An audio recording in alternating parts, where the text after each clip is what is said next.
আচ্ছা, আমি জানি আমি এই কথাটা বললে শুধু ওই ক্লিপটা অনেক জায়গায় ইউজ হবে, হয়তো আপনারা ইউজ করবেন, আপনাদেরটা কেটে ইউজ করা হবে।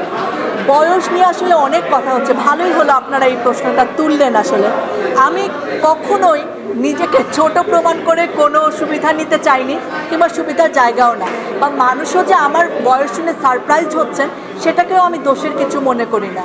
কারণ রাজনৈতিক একটি টক শো কিংবা দেশকে নিয়ে প্রশ্ন করার অধিকার 21 বছর বা 22 বছরের একটি মেয়ে হোল্ড করেছে, সেটা একটি অস্বাভাবিক জায়গা তো বটেই। তো মানুষ আসলে আমি বিশ্বাস করি তার অভিজ্ঞতা দিয়ে বড় হয়। সেই অভিজ্ঞতা যদি কেউ আমাকে 35 মনে করেন, আমার বয়স 35, কেউ 50 মনে করলে আমার বয়স 50, কেউ 80 মনে করলে আমার বয়স 80, সেটা নিয়ে আমার কোনো আক্ষেপ নেই, কোনো অভিযোগ নেই। আপনারা যত মনে করেন আমাকে দেখে কিংবা আমার কথা শুনে, আমার অভিজ্ঞতা দেখে আপনারা ততই মনে করতে পারেন। আর আমি তো আমার মতো চলছি, আমার পড়াশোনা যেদিকে যায় সেদিকেই যাব। সো এটা নিয়ে আমি একদমই কনসার্ন না। আপনারা আপনাদের মতো বয়স ভাবতে পারেন, আমি কিন্তু কোথাও দাবি করছি না আমি কচি, আমার বয়স কম, আমাকে এটা করো, আমি বুঝি না, আমি এরকম কিচ্ছু কিন্তু বলিনি।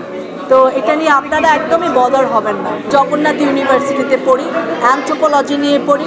আমার গ্র্যাজুয়েশন কমপ্লিট করতে আরও কিছু দিন লাগবে। আপনারা দোয়া করবেন যাতে আমি পড়াশোনাটা ঠিকঠাক করতে পারি। আমি এতদিন পর্যন্ত ভালোভাবে করেছি পড়াশোনা ঠিকঠাক না করলে বাড়ি থেকে এখনও আমাকে মার খেতে হবে, যাতে ভালো রেজাল্ট করে পড়াশোনাটা শেষ।